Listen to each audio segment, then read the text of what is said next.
When I talk with people around our beautiful state about their concerns, climate comes up a lot. 53% of Mainers already believe global warming is harming Maine. They want strong action on clean energy and transportation to mitigate the effects of climate change. I'm the only candidate in this race who wants to create thousands of good union jobs under a Green New Deal. If you want a Green New Deal, rank me first. I'm Lisa Savage. I'm running for U.S. Senate, and I approve this message.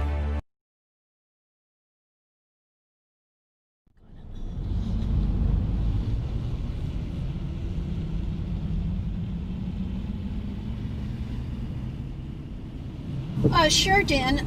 Well, I've been against the Iraq War since before it started, so it's not any great departure for me to say I'm also against going to war with Iran. There were a lot of young people out there, and they were scared. They were expressing like, why are you out here? Because I'm really scared that World War III might start, and it might be nuclear, and that'll be the end of life as we know it. So I want to be a voice of the people in Maine. I've been a school teacher here in central Maine for 25 years.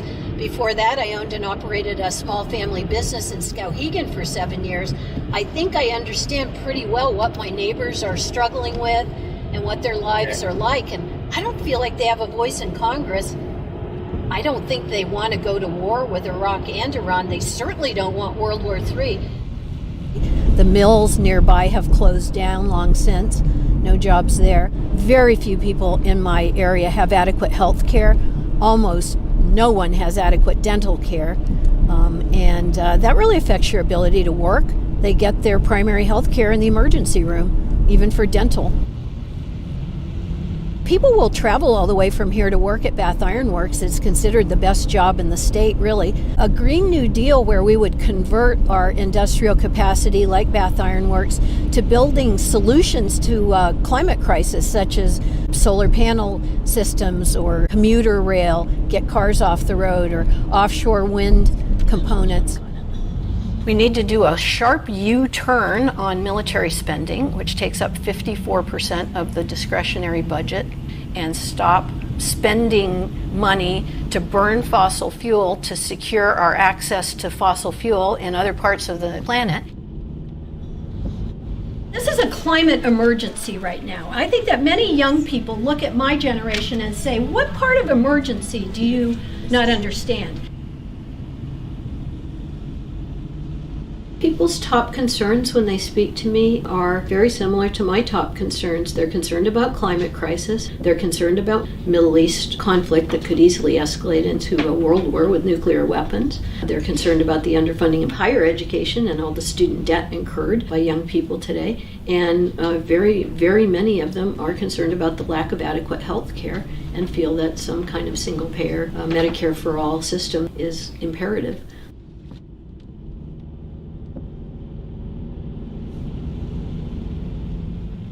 I really love the way that Mainers are kind to each other. We value family. We value the natural beauty of Maine.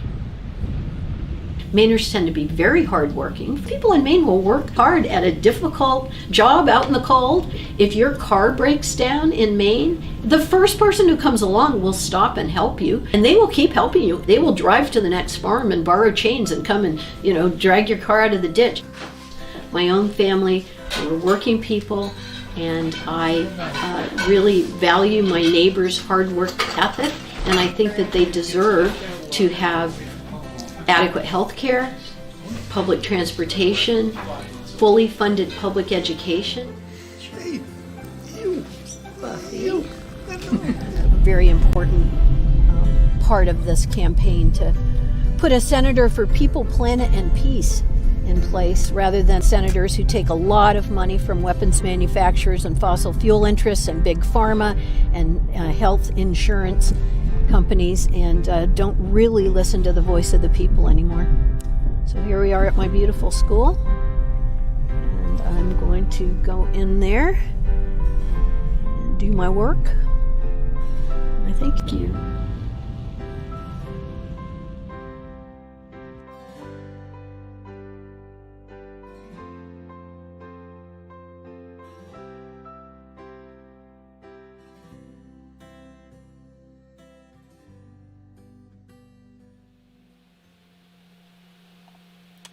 Hey, good morning, everyone. My name is Dan Whitfield. I'm the Progressive Independent here in Arkansas.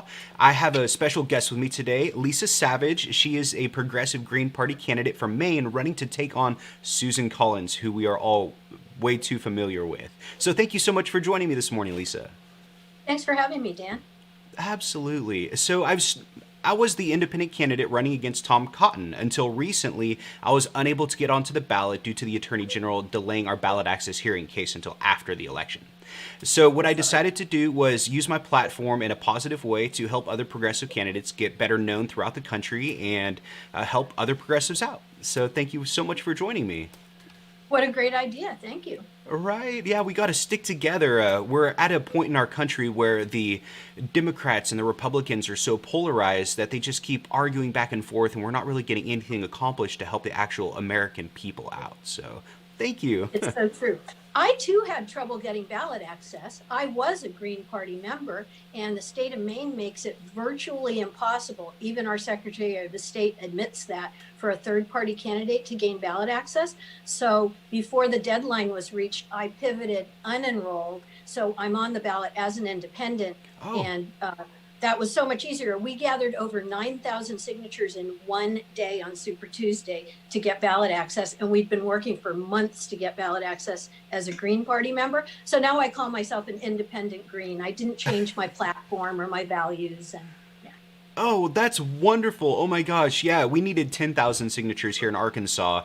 And unfortunately, when we had our state of emergency declared, like everywhere else, people started hoarding groceries, self-quarantining. We closed schools, businesses, all these different things. And we were unfortunately only able to get about 6,514 with a 91% validity rate, which was really cool. And 98% of those came from unpaid volunteers. So it's tough, but awesome. Well, I will just hop right into it because I know you're a very busy person. So my first question is, do you support Medicare for all? I do support Medicare for all. It's the number one plank in my platform now during the pandemic. It probably was in second position before that because the demilitarized Green New Deal is a big part of my platform. But the majority of people in the United States want Medicare for all. The majority of people here in Maine want Medicare for all. Something like close to 1 in 4 workers in Maine lost their jobs when the pandemic shutdown hit. And many of them lost their health care at the same time because it was through their employer. I've been a school teacher in a very low income rural part of Maine for many, many years. I just retired from 25 years. And the families of the students I was working with, almost none of them had adequate health care. The children sometimes would have it through the state, but that didn't include dental. So nobody had adequate dental care. And this is a big issue for just quality of life. I don't believe the words profit and healthcare belong in the same sentence together. Not every human activity is appropriate to be turned into a commodity that someone can profit from. I believe Medicare for all is the fastest way in a public health emergency to get us to where we need to be. Every doctor in the country already has a Medicare number. Most recipients already have a Social Security number. And it wouldn't mean building a national health service from the ground up. It would be essentially substituting a single payer, the federal government, in an insurance scheme, which Medicare for all is. But I also want improved Medicare for all. The reason I say that is Medicare doesn't currently cover mental health, dental, vision, hearing. We need to get away from this body parts medicine, as one of my medical advisors said, and really provide what other wealthy countries and many not that wealthy countries have been providing for decades for their citizens, and that is universal health care. Yeah, we're actually 37 out of 38 modernized nations throughout the world have some sort of single-payer healthcare system, and we are the only one that doesn't. So, like you said, it's not like we have to create something new and start from the ground up. We even, besides having Medicare already and Social Security numbers and making it easy that way, we have other models from around the world that we can go off of. And every one of these nations, they have their own specifically patterned single-payer system for their own society because everyone's a little bit different. So we don't have to follow, say, Canada's specifically 100% of the way and have long waits or anything like that. We can use different portions of different platforms that are already there. So it's not a radical idea, and I think it's really important that you support this policy and that we get more senators to actually start supporting this policy, talking about it, and we have this issue of having so much misinformation out there from our elected officials because they're taking money from the health and pharmaceutical industries. So Exactly. thank you so Would it much for surprise supporting you? that. Would it surprise you to know that I am the only candidate in this race that supports Medicare for all in Oh, a pandemic? So Susan Collins, the Republicans really have no health plan, essentially. Um, hmm. Sarah Gideon is the corporate centrist Democrat that they nominated to run against Collins. She doesn't support Medicare for all. And then there's another independent on the ballot who's to the right of Susan Collins. So they just handed this to me. I was for Medicare for all from the beginning, Hmm. and now I'm the only one in the race supporting the reform that most voters in Maine want. Yeah, I looked into your Democratic opponent, I guess I can call her. And yeah, she's taken a lot of corporate money. And unfortunately, I just don't think that she's going to be the progressive voice that we really need in the U.S. Senate right now, especially after all of the damage that the GOP has been doing for the last 4 years.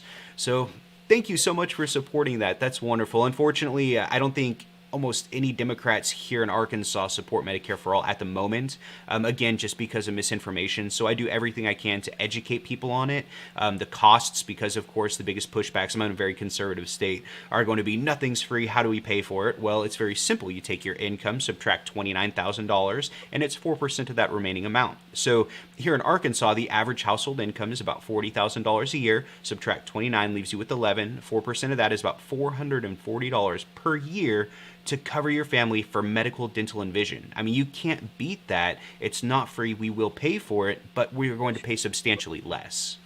Sure. We did a webinar during the time when everybody really wasn't getting out of the house. And we had one of the physicians who's part of Physicians for a National Healthcare Program, Dr. Margaret Flowers, came on and showed us their research into how much per capita do other countries spend on healthcare and how much per capita do we spend. It was for the year 2018. And the Hmm. really sad thing is, Dan, the US is already spending public money as much per capita as the next highest country, that would be Switzerland. But then on top of that is all the out of pocket that you and I and everyone else pay for our health care. And we don't even get the best outcomes. We have far from the best healthcare system in the world, just things like maternal mortality, infant mortality. It's the profit margin that is getting us less healthcare for more outlay of dollars. The other good thing about a single payer system is it puts the single payer in the position, a very strong bargaining position to keep prescription drug prices down, to negotiate with hospitals about how much procedures will cost. And Hmm. this is why people from other countries are always amazed to find out how much a US citizen pays for something routine like an appendectomy. They're always like, what? Well, that's the Right? profit margin in there. Yeah, it's crazy. And, you know, when you get into that profit margin, a lot of the things that people, forget to talk about is medical debt is the number one cause of bankruptcy in America. And that's a fact. It's not speculation. And 70% of the Americans that file bankruptcy for medical debt have medical insurance. They're doing everything right. They're working class. They're paying their bills, paying their taxes, paying for their medical insurance, like upwards of, between five, six, seven, 800, or even $1,000 a month, doing everything right. They get sick and then they lose everything. It's just insane. And then at the same time, we have the pharmaceutical and health industry profiting $100 billion a year while Americans are dying because they can't afford prescription drugs. So Yeah. healthcare is one of the most important topics, and I'm so glad again that you support Medicare for all. Thank you so much for that. Many people here in Maine call it the Unaffordable Care Act because of exactly what you just described. And, Maine is pretty conservative financially. Also, the part of Maine I come from, the second district, is very low income, working class people. Exactly what you said. They get the health insurance through the Affordable Care Act. They can't afford to use it. The premiums are too high. The co-pays are too high. The deductible is too high. I have friends that travel to Mexico once a year to get their medical care there because it's a married couple and they're both self-employed and they have a catastrophic policy under the Affordable Care Act, but they really can't afford to use it for their routine health care. It's cheaper to go to Mexico and do it.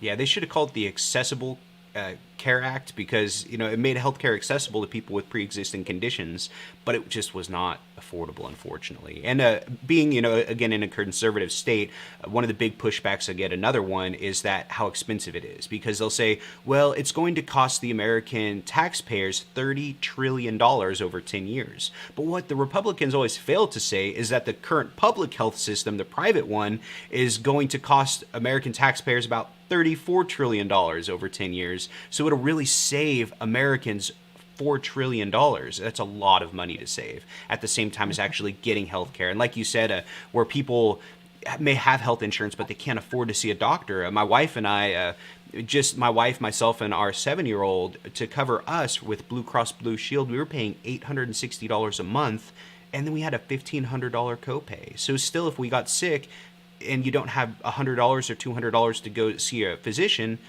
you're out of luck, even though you're paying them $800 a month. It's just insane. Yep. Awesome. Well, you know how much health insurance company CEOs make on average a year, right? Like $20 million a year.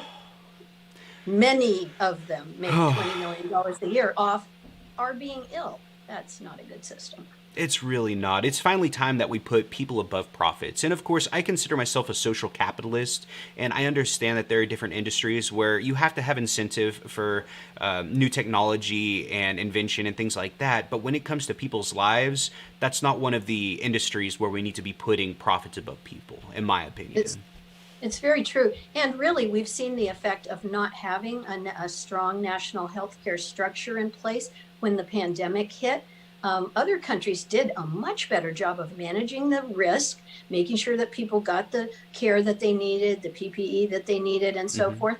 Instead, we had a system where states were pitted against each other, competing in the open market or at black market prices for basic things like PPE. If we had a good national health system, the incentive would be, let's keep everybody as healthy as possible, because it will cost us less if people stay healthy. So I think it would be a win on many fronts.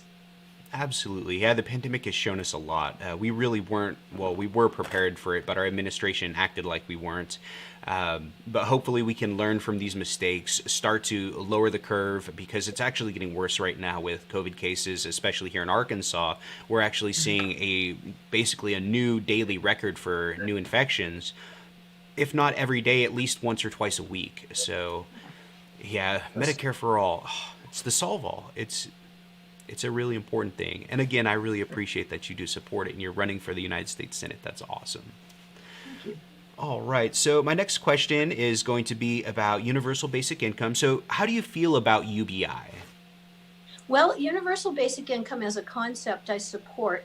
I'm not sure that Mainers, my constituents, would support the universal part, in the sense that there are wealthy people in Maine. It's going to be a hard sell to Maine taxpayers to say, well, we're going to also give, Senator Angus King, who's a multimillionaire, $1,000 a month. So I'm more of a guaranteed basic income proponent. I do think there should be a floor below which we do not let people slip, but I'm not sure that we need to be sending millionaires a check every month. I think most of the countries that have a guaranteed basic income, it shows that actually it supports the economy, it boosts the economy, because people have the money to pay their bills, and they can manage and they can get by. I'm a teacher, where I'm just retired from teaching. I'm always thinking about the children.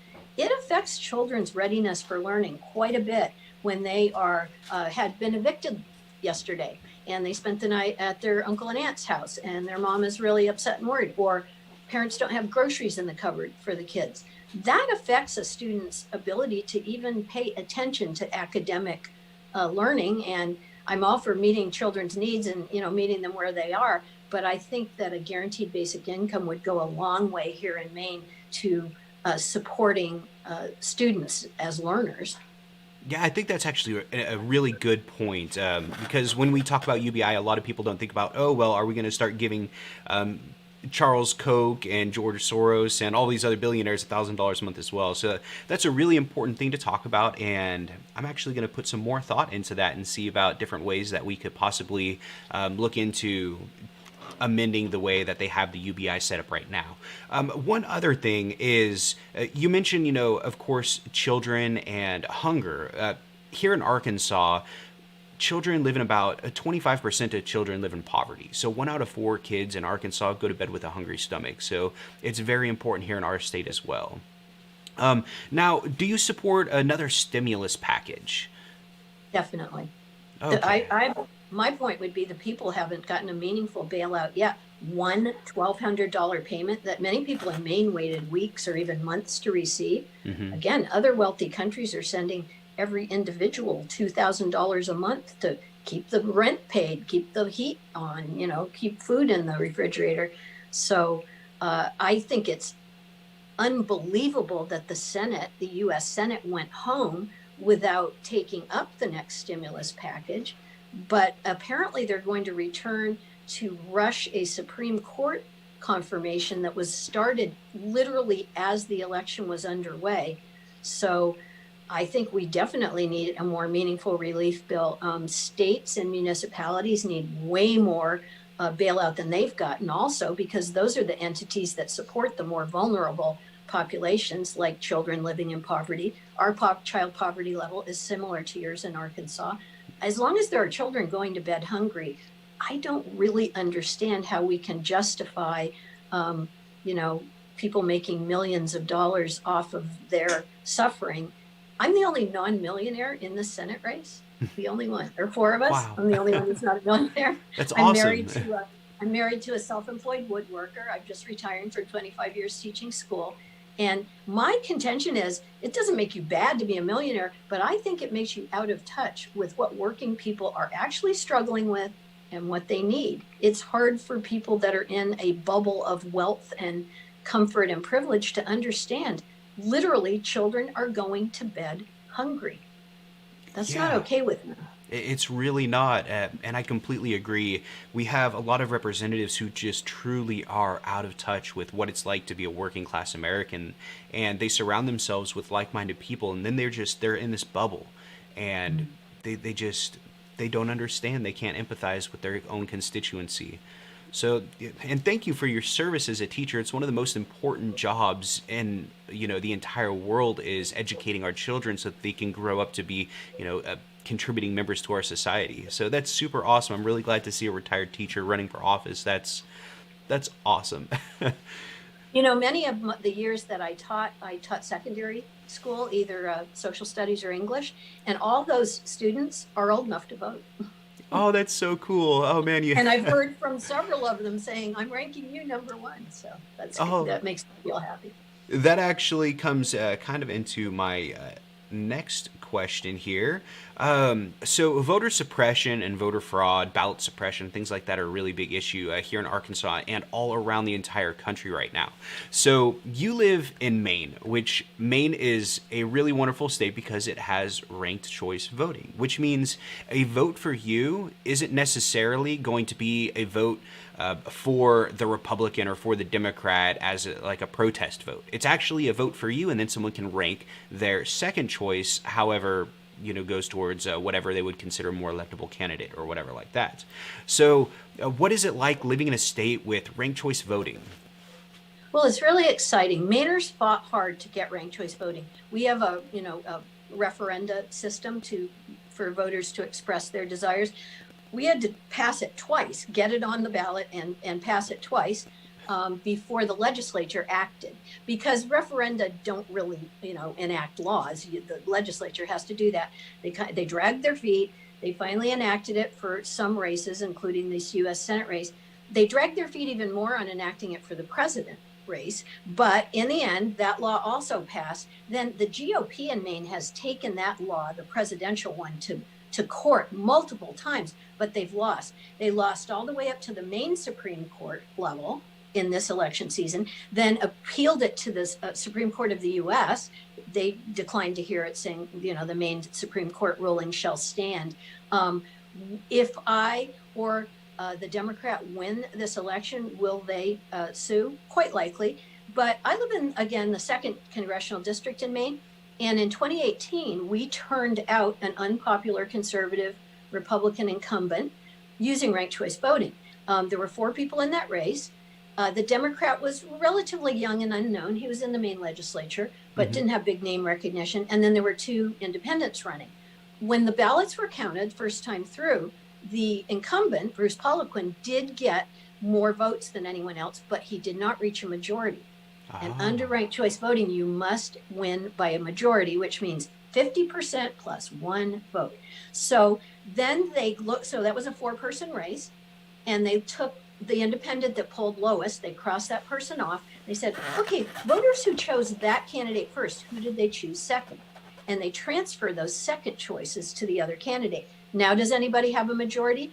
No one still did, so they did that again for the other independent, and lo and behold, Jared Golden, the Democrat, got a majority, took the seat. So there's precedent for this being used to, it's more like it expresses the majority of the voters' preferences. Sometimes it's called instant runoff voting. And in some ways it makes more sense if you call it that, because those 2 rounds that I was describing are basically runoffs, but you don't have the expense of bringing the voters all back and holding a runoff election. They've already indicated their preferences. Now, our other senator, Angus King, is an independent, and he was up for re-election in 2018, but he won a majority of votes in the first round, so ranked choice voting did not kick in. This is probably going to be the first Senate race where ranked choice voting is a factor. Wow, that's so amazing. We actually we were able to get over 100,000 signatures onto our ranked choice voting issue. I guess it's not it's an initiative for our ballot access. And we actually got it onto the ballot, and unfortunately our Secretary of State, John Thurston, decided to use a technicality to remove it from our ballot. So unfortunately, we won't have the option to vote on ranked choice voting this year. So hopefully in the next 2 years, we can get signatures again and see if we can actually get to the point where we can have more of a choice like Maine has. That's very cool. Yeah. Massachusetts and Alaska have it on their ballots this November to pass it statewide. And of course, you probably know lots of municipalities around the country use it and have used it for a while.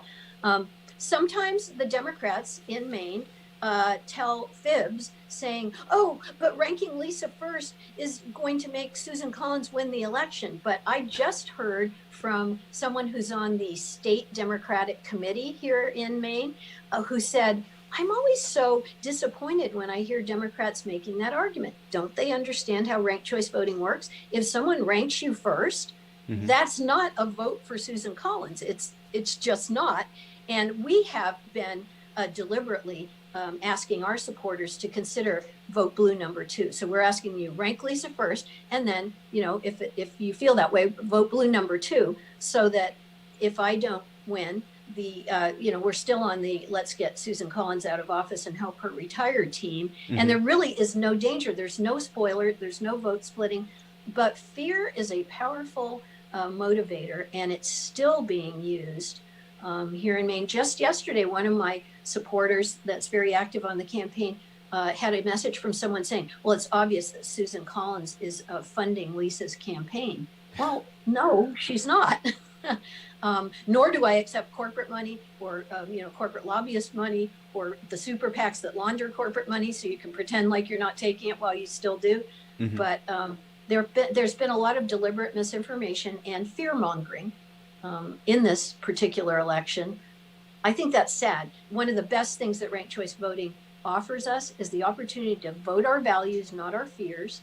You can express what you most strongly believe in with your first vote ranking, and then you can make your safety pick number 2 without any fear of the candidate you don't want winning the election. Wow. Yeah, that's great. I really hope we get the opportunity to experience something like that here in Arkansas. My prior opponent, Tom Cotton, actually wrote an op-ed about how terrible ranked choice voting is and how it actually takes away your choice and suppresses your vote as an individual. So hopefully we can get that on here soon. I think it's like something that maybe 23 different states around the country now use some form or another of ranked choice voting. So hopefully we can get that up to 51 of these days. That would be great. Yeah. Well, as far as Tom Cotton being against it, consider the source. So, that's kind of in your favor. Even as a teacher, I used to use ranked choice voting. I'll give you a quick example. The all-important decision, what movie shall we watch the day before a vacation starts?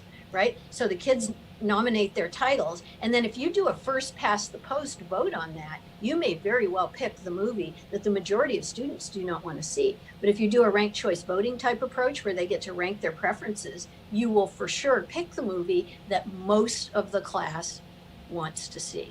That's just one example of a good system. That's so awesome. A way that you can bring it into children and help get them excited about it and help them understand. That's so cool. All right. My next question is going to be about student debt. So do you support eliminating student debt? I do. I will qualify it by saying I support public higher education being tuition free. Here in Maine, the per capita student debt load is quite high, especially for a state that is not a very robust economy with a lot of jobs. Most young Mainers with student debt leave Maine because they find jobs elsewhere where they could earn the kind of money to pay it back. I have 3 grown sons. None of them are in Maine right now for that exact reason. But the other thing is that I believe, and this is probably the more radical part of it, that we should forgive, the banks should forgive the student debt that's out there now. The laws that Joe Biden helped write that made it so students are signing on to decades of debt service when they're in their teens, and even if they have bankruptcy, they still can't get out from under those debts. That is suppressing, aside from being immoral and wrong and a bad way to treat your young people, that is suppressing the economy quite a bit.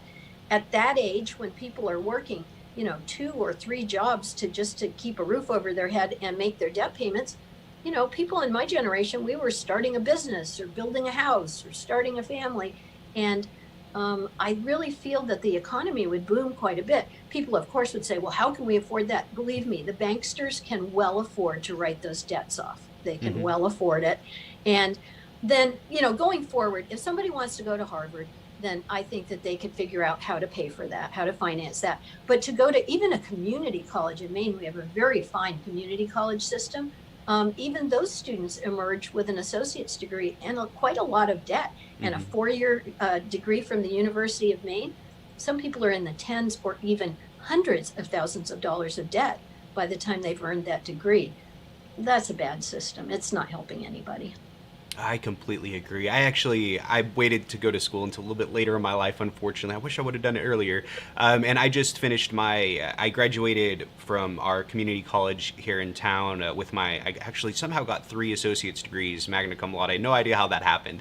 But I'm about $25,000 in student debt now just from a 2-year degree. And now I have to move on to university, and I'm looking at around $12,000 to $15,000 at least a semester to continue my education. And this is just an issue that so many hardworking Americans are facing all around the country. And then, of course, even like you said, teenagers, you get out of high school and you're ready to go to college, and now you don't even completely understand maybe what credit is, what debt is, and now you're signing up to pay basically a bill for almost the rest of your life, depending on how much you're paying, if you're paying minimum payments and things like that. True. So it's something like universal health care that other countries have. Wealthy countries invest in the education of their talented young people that want to go into fields like being a teacher or an engineer or a doctor. They don't do it because they want to be nice guys. They do it because, hey, this is our society. We need teachers, engineers, and doctors. Let's educate the capable students that want to do that. And the United States stands alone among those wealthy countries in making it this huge personal debt gamble, essentially. Young people today, I was a scholarship student in college, and I was a scholarship student in grad school years later when I went back to get a teaching certificate. Those were debts I was able to pay off in a reasonable amount of time working in my field. I don't think these debts that people are, as your description, how are you going to earn that kind of money with a 2-year degree to pay back with a family, with a child?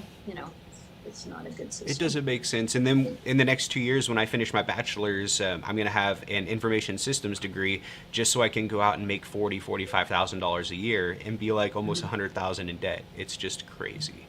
So is it 1.6 trillion? Is that what our current student debt is right now?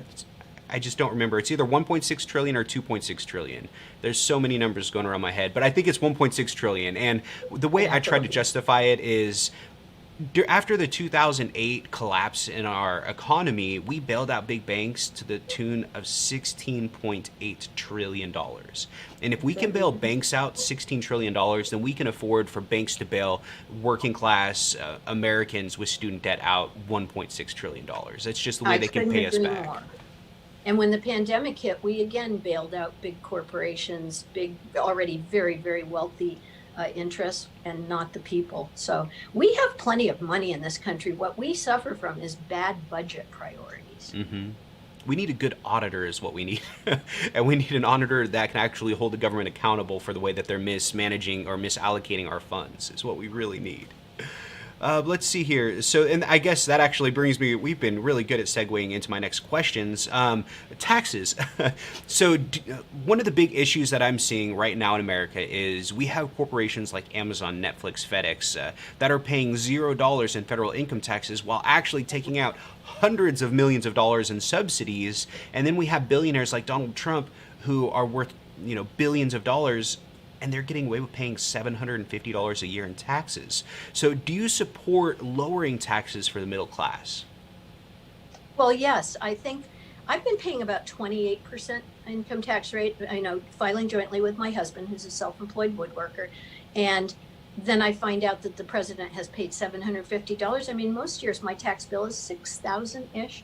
And here's the thing, Dan, I don't mind paying taxes if I got from it a robust, fully funded public education system, universal health care, the roads get fixed and so forth.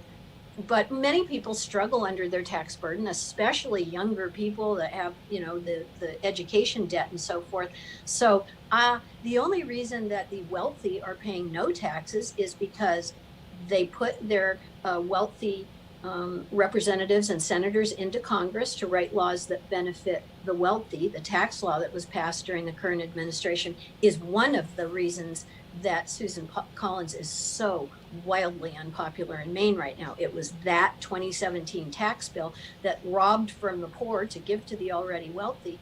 And then they have the money also to hire lawyers who find all the loopholes and keep them from paying any taxes.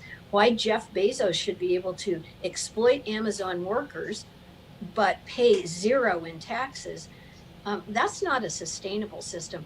I was a history major originally. I didn't go to school for education. I studied history. I'm always asking myself, do they not know what happens next when a society gets to that point? There's plenty of history about when you get to the point where people are putting their crying, hungry children to bed, but meanwhile the wealthy squeezing them are paying nothing. That's a very destabilizing force in a society. It's when societies collapse and finally turn into communist societies is what happens. And it's a shame that the Republicans are trying to scare so many people right now with communism this, communism that, and realistically, the people that are donating money to them are the ones that are going to be the causes of that actually happening in our future. It's just insane. And, that again brings me straight into our next topic, which is the oligarch. Because we live in a society where we used to be a representative republic, a democracy. And unfortunately, now the people representing us, who are supposed to be our representatives, have gotten to the point where they're taking so much money from these corporations and billionaires we're talking about in order to vote on legislation that helps their special interest donors while actually hurting their constituency. And so my question is, what can we do about the oligarch that has already purchased our government? Well, Citizens United certainly hastened this process quite a bit. So that was the Supreme Court ruling that said corporations are people and have the same rights as people, like First Amendment rights. Mm-hmm. And also, we're going to consider money to be a form of political speech. And it's free speech, so they can spend as much as they want. That has led to a situation where, as you point out, the people do not really have representation in the people's house. Certainly not. The Senate is like a millionaires club. Mm-hmm. And the executive branch and really the judicial branch of government have all now succumbed to this money influence. But can we use the democratic process and the structures that we have to reform the system?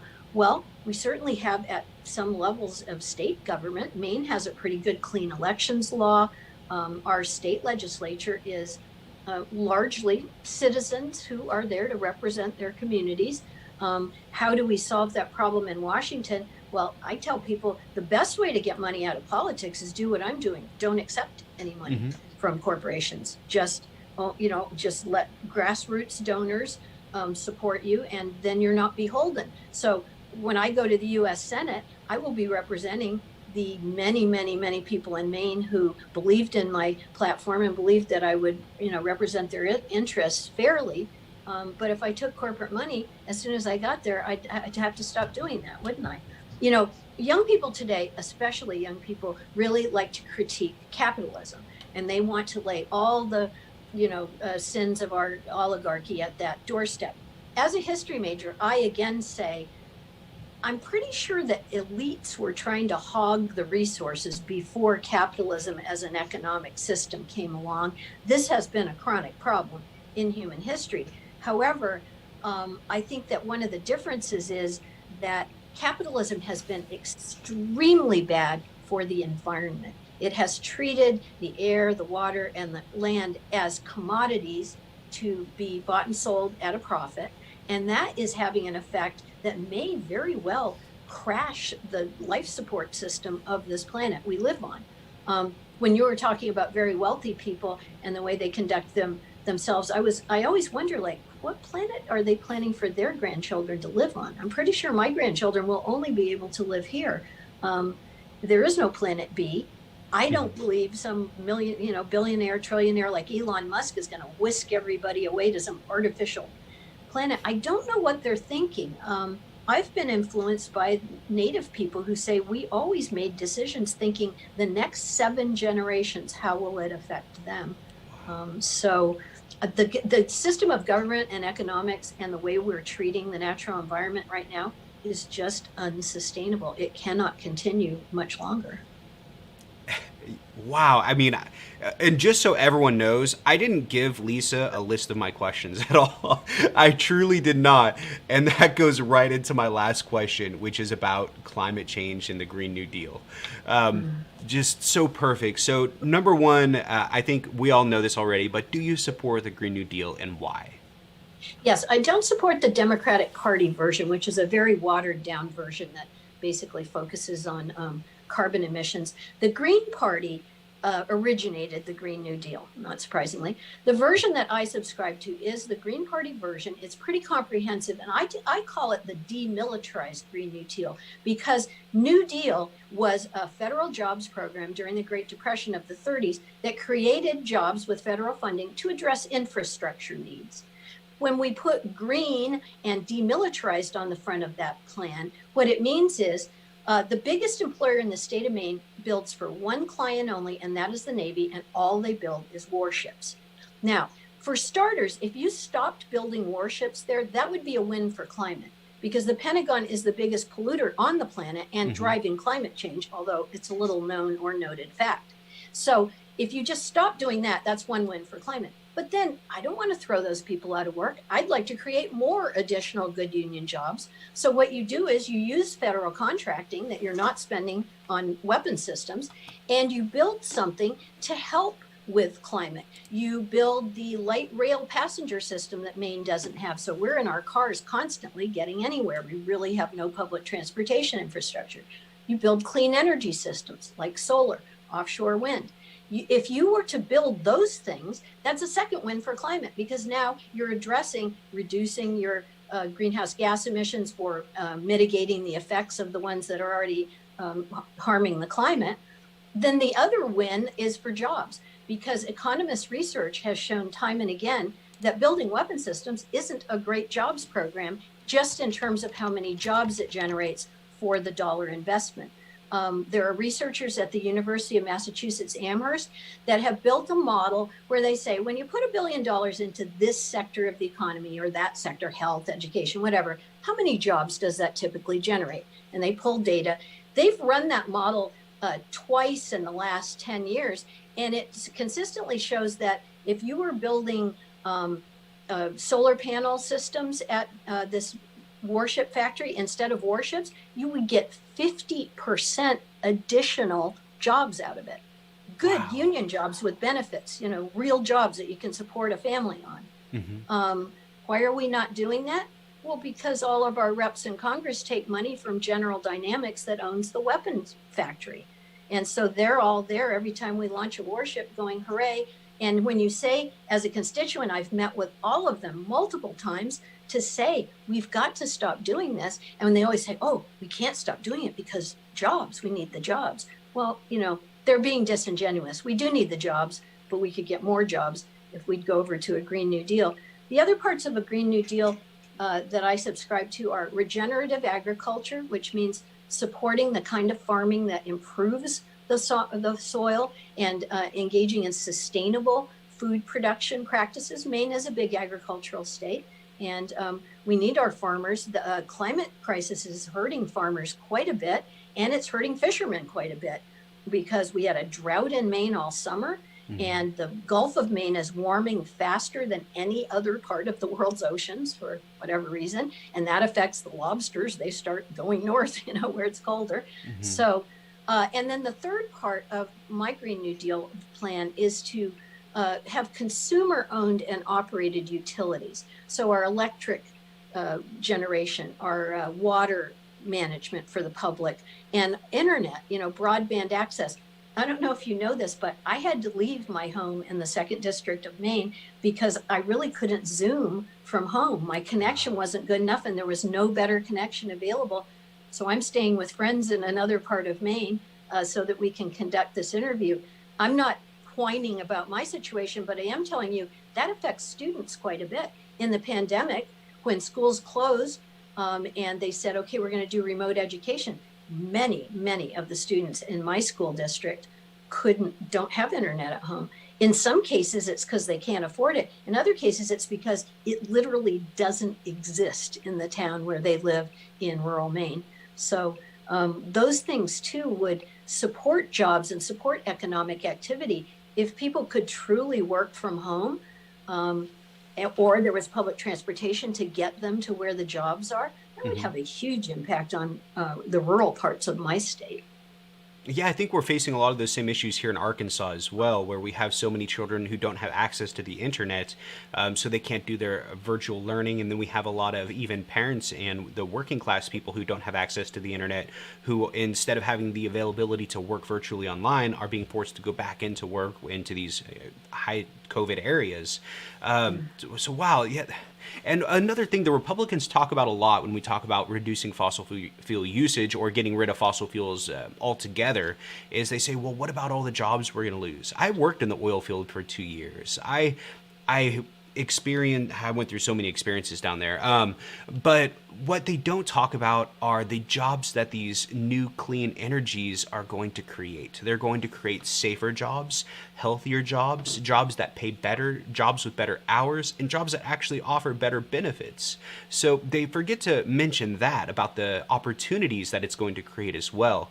And I think if we can afford to spend trillions of dollars subsidizing the fossil fuel industry, what if we just stopped subsidizing fossil fuels for, say, 3 years, and instead spent that money to make sure every single house in America has a solar panel? How long would it take until we made our money back? I think investments like that are not only going to help the Americans who live in these houses who are going to have lower utilities, but it's going to help our environment. It's going to lower the reliance on fossil fuels, and it's going to start the fossil fuel industry having to find ways to gain profits without taking all of our taxes and subsidies and things like that.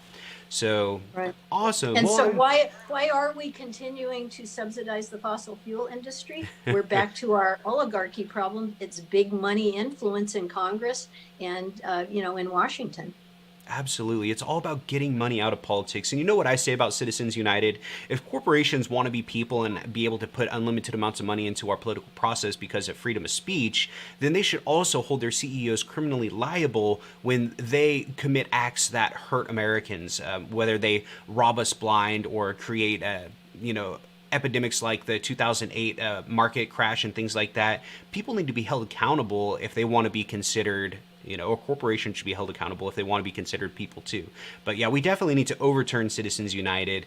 And I was really hoping that our next Supreme Court justice would be on board with that. But unfortunately, she seems like she's more in for reinforcing it. But I guess she's not on the bench yet. not yet. But unfortunately, with the way that our Senate is, all they need is the 50%. I mean, look at Brett Kavanaugh. It's just amazing. When I got my job at JB Hunt, I went to a panel.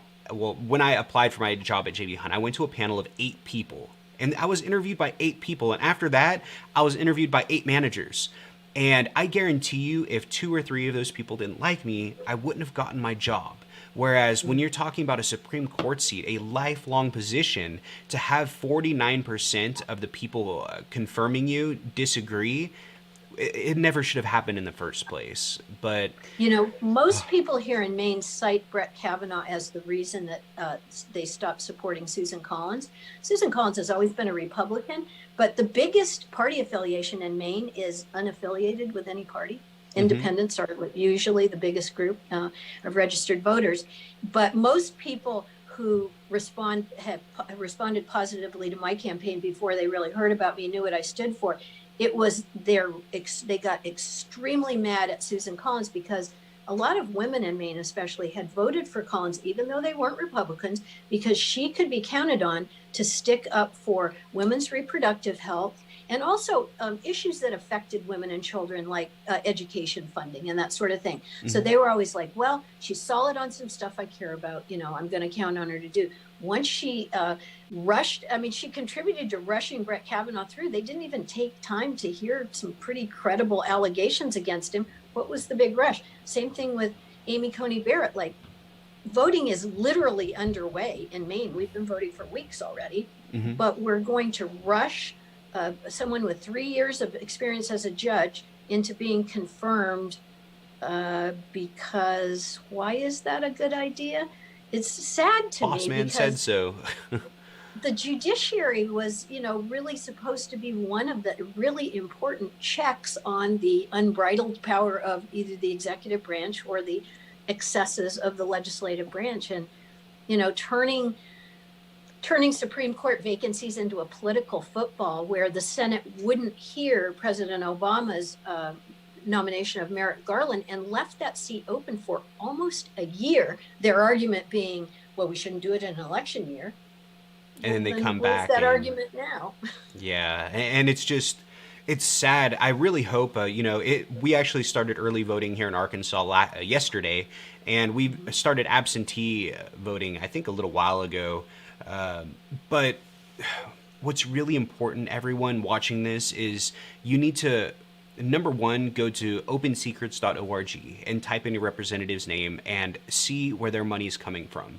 Then go to votesmart.org, type in your representative's name and see how they've been voting in response to where their money's coming from. And you need to also look into how your representatives have been representing you over a period of time. If you have one of these GOP senators who are representing you, and they said in 2016 that they're not going to confirm a judge because it would be unfair to the people to do in the year of an election, and now that very same person is being a hypocrite and is trying to rush through a Supreme Court justice nominee, it's just insane. Hold them accountable and make sure you let them know on your ballot how you feel about their hypocrisy when trying to represent you. Sorry, I had to throw that in there. It's so important. That's great. Good advice, Dan. Awesome. Well, I mean, that's pretty much all of my normal questions that I ask. And from all of your answers, I am super impressed. You are a true progressive, and I'm very honored to have a person like you running to represent Americans in the United States Senate. It's just so important right now. And you can't hear it right now, but I'm giving you an applause, and here's my endorsement. If we can get more progressives, more people who actually care about putting people before profits, I think we can start to take our country back from the oligarch and start to return it to being a nation that is by the people, for the people, rather than by special interests for special interests. So, did you have so much, Ken? Yeah, did you have anything you wanted to say? A lot of people are supporting us from outside Maine because, of course, Susan Collins has been a senator that many people in the U.S. would like to see retired. My website is Lisa for Maine, spelled out F-O-R. Maine has an E on the end, MAINE.org. And we would love, if you believe as we do and you're in a position to consider a donation to support our work, we would love that. We're spending all our advertising money here in Maine markets to support local journalism. We have a big field team out right now. And so, your dollars, even a small donation, really helps us a lot. And then a lot of people from around the country are volunteering with us. Anyone can do phone banking. It doesn't matter where you're located. So if you'd like to join and volunteer, there's an action button on the webpage that you can, give us your contact info and tell us what you're good at and what you'd like to do. And we'd love to have you on the team. Awesome. Well, thank you so much, Lisa. I really appreciate you joining me and talking with everyone. I'm so honored to have someone like you again running for office. So don't give up no matter what. Please run again. Now that you're retired, you've got some time. I know it's extremely stressful to run for office as far as the time into it, the money into it, and the stress from everything else. So thank you. Don't give up and just keep the fight going for us. We need you. Thank you, Dan. Thanks for having me. It was a great conversation. Thank you. Be well. You too.